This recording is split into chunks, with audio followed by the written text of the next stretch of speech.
for beginners, we recommend just picking, 2 classes, so Two maybe classes. 2 of one and 1 of the other, something like that. Okay. It's up to you, though. That's right, though. Feel free to explore how you want. I'm just giving you. Man, I would like to get that advice though, because you're the experts here. You're the what do you call this? The developers of the game, designers of the game. So I'd like to work with this. Like for example, I want double attack units. I have not adept, and then you said the assassin is right here. Of course, I would like to try and use one of these assassins. Okay, let's try this guy, and then I'll just create a makeshift deck for now. Then we have the card. Oh, no, the card's right here. Then let's start going in. We could help you out. What kind of play style do you like? How do you like to play? I was able to play the last time, destroying the other car or other units, and then I had one when I rushed the opponent's base. So yeah, it was good. We have but I mean, when you play any game, yeah. Do you like to be sneaky? Do you like to just rush in, swing in? Like, what is your overall?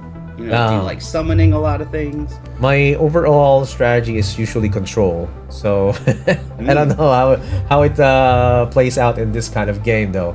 Oh wait, we have. Then you might want to swap out somebody for a Reaver then. A Reaver, okay. I'll put a Reaver right there. I'll put in two tanks and one brawler. And shout out to 2 of our viewers here, MC and Tao. Yeah, 2 of the parallel players right here that continuously watch the stream. And this is what we're playing right now is ARBO Arena Tactics, guys. We're trying it out, and we have 2 of the devs here, designers of the game, to guide us on how to play. So okay, since I don't know any of the cards yet, right, I've gotten a glimpse of them. I think we have the best people here to be our deck doctors, to put in some cards in for the game. So what do you think? I like deck doctors. Okay, let's get into this. Let's get into the surgery right now. Guys, what do you think? What should we get into the deck? Beefius, help him with the CC deck. Oh, sure. man. What I'd probably start with is to get a good chunk of universals just to keep you safe, because especially as a beginner, the universals just kind of reduce that learning curve. Okay. I'd probably put some kind of universal as your alpha. You want to get weapons. So the weapons in this game actually work very similar to Hearthstone. Okay. Is it melee or no? No. You can just keep that deactivated. Here, face cutters. That's a good one. Nitro Blade is a really good alpha. I would recommend that one. Okay. So because it gives you a little extra speed, which you're going to need for your World Forgers. Okay. From there, you can put in probably another weapon. So phase cutters, RBL blaster are good. So the weapons give you an extra attack that you can use to complement your operation. So they actually give you like a 4th operation. Oh. But the RBL blaster works different. It replaces your operation. So for example, if you're finding that the weapons that you're using, the operations you're using are not that useful to the strategic situation, it basically turns your character into a temporary, very powerful ranged attacker with some very strong attacks. So that's definitely a good one to have. So it looks like you have 3 weapons. I wouldn't recommend more than 3. Okay. And then we switch. And then I would get in a couple of others. Defense turret is just always good. It's a really good common card. Yeah. Ghost Flash is also pretty helpful, especially I think you have Vault. Oh no, you don't have Volta Rocket, but I'd still say throwing in a Ghost Flash is good. Hack is also a good one. It allows you to adapt better in case, again, you're finding your operations not that useful. It allows you to copy one from your opponent. Okay. I think that's a pretty good set of universals, although Ricochet Barrier and Noxious Mine are also like solid ones as well. I like Noxious Mine, like trapping some guys. Let's go. Okay.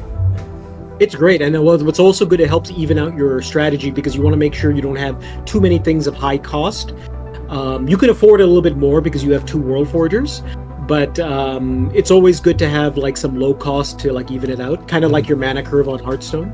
Yeah, yeah, that's actually gonna be great, right? If again, guys, the mana here is actually the health of the heroes right here, so you have to be careful as well what to pick and which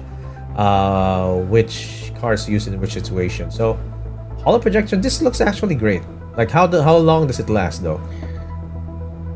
Well, it lasts until, so that one's an interesting one because basically the hero will channel in place, and then they create this holo projection, and so you can choose, so, and it'll have 50 EP. So, and the holo projection can actually cast protocols that cost like 40 or less. So you could do a lot of interesting things with the holo projection. For instance, you could use it at the very beginning of your match, so your hero is nice and safe near your base, but then your holo projection's running around the map doing stuff. When they kill the holo projection, obviously it's gone. Or if they make it to the hero that's channeling and they either hit them with a weapon or they displace them from where they are, it interrupts the channel and the holo projection dies. Oh, okay. So I don't like channeling.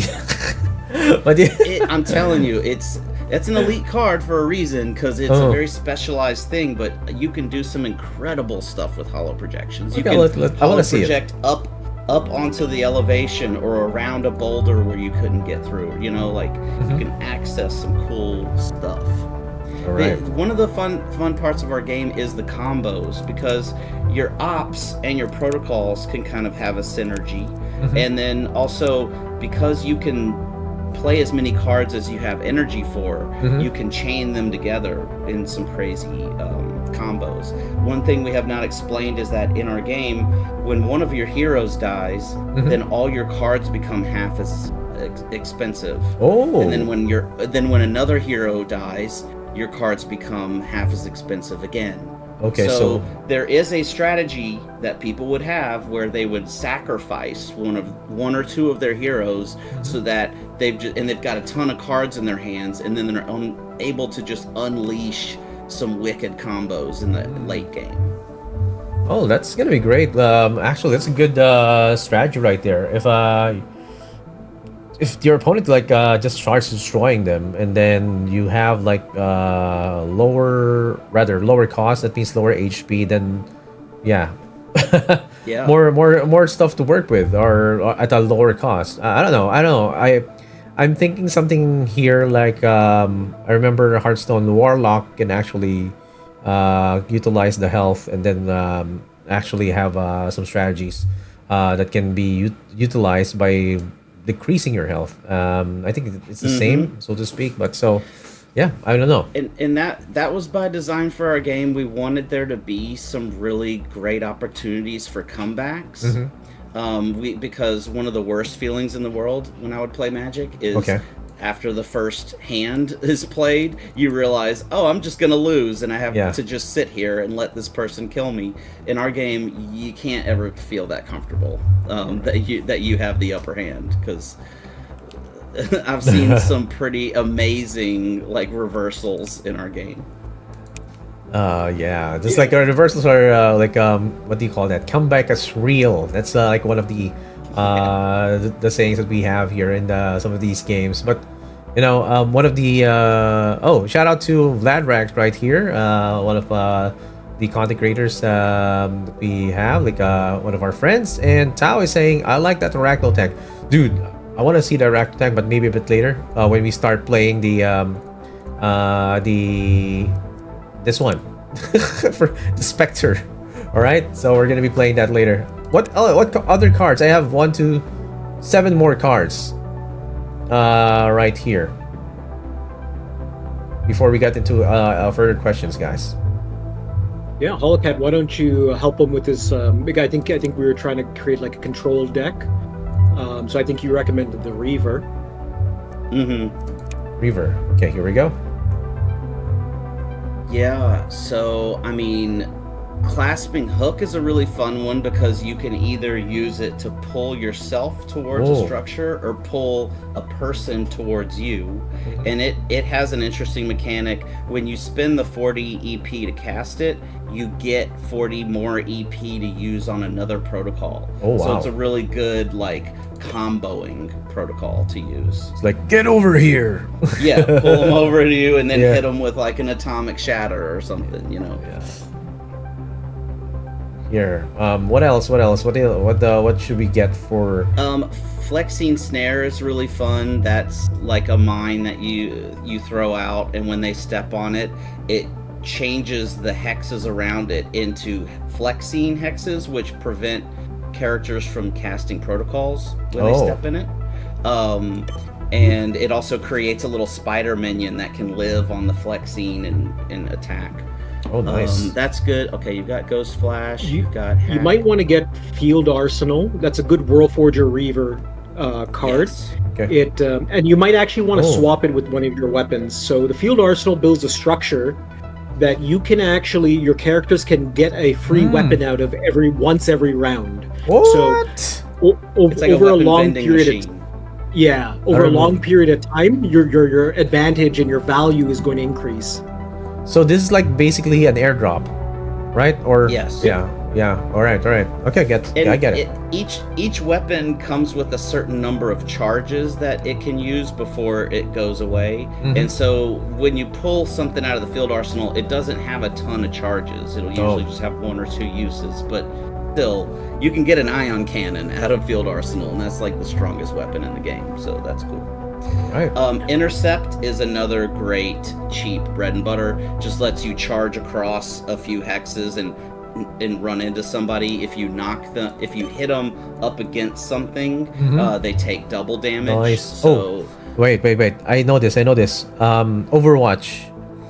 The tank rushes into the walls. Double damage. Reinhardt. Yes, that's right. Reinhardt. Yeah, it looks good. Body check a target from afar, knocking them Is it down. actually called Intercept in Overwatch? What? Is it actually called Intercept in Overwatch, or is it a different name? No, it's a different name. It's Charge, I think. Okay. Yeah. Oh, Charge. Yeah. I actually, this was inspired by another Blizzard game, not Overwatch, Diablo in Heroes of the Storm. Yeah. He has it's called Shadow Charge, and it's basically the same thing. He'll like hit someone, and then if they hit the wall, they'll take additional damage. So I love that mechanic. It's just, even when they're doing it to you, it feels so visceral. So Yeah. that's definitely a fun one. I'd maybe even recommend grabbing 2 of those. It's just really good for your team because all your heroes can use it. Okay. So last 3 more cards that I can use here. I'd recommend looking at maybe some of the World Forger only cards because you have 2 World Forgers. They're the ones that are going to be using the most of your cards. All right. So you definitely want to rely on them for some abilities. And well, I'd grab one Arctos Glare as well. That's a universal, but it's just always good. It's always good. It's just direct attack, very simple, but it also sets them up for additional damage because it reduces their defense. Nice. Okay, so lesser defense, more damage for the enemy. Then what else? What else?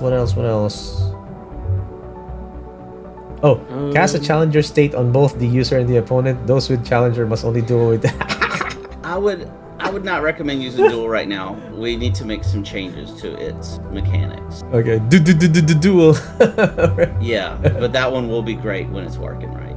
Great to Dimensional Rift is a very fun one that might work. It allows you to transport your units. The problem is it's very expensive. Yeah, it's very expensive to use.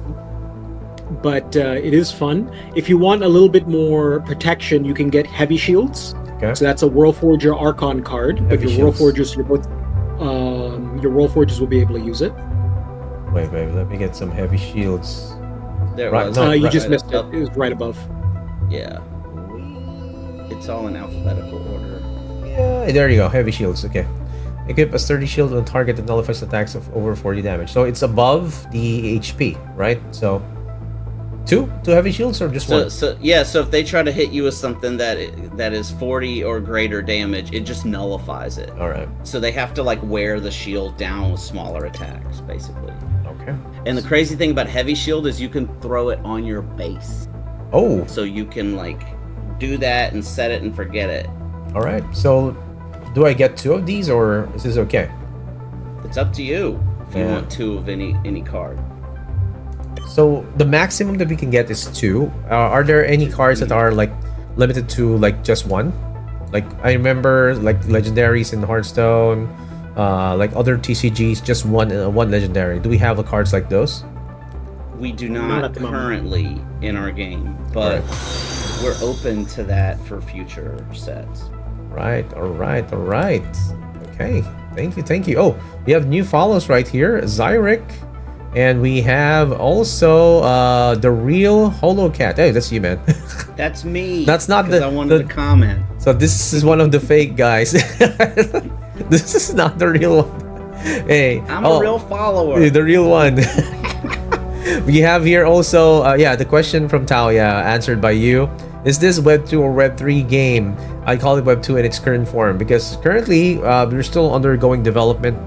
Right, but in the pipeline, guys, can any of you guys tell me if it's gonna be Web 3 soon, or what do you think?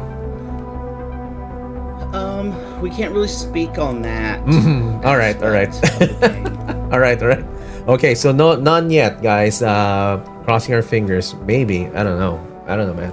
But yeah, GM to Zyric as well. Yeah, one of my friends right here, dropping here to say you're so handsome, brother. Okay. Later, man. We're gonna start playing the. We are dropping alpha, y'all. We're dropping alpha on how to play this game. All right. Let's save this strategy and get into a game.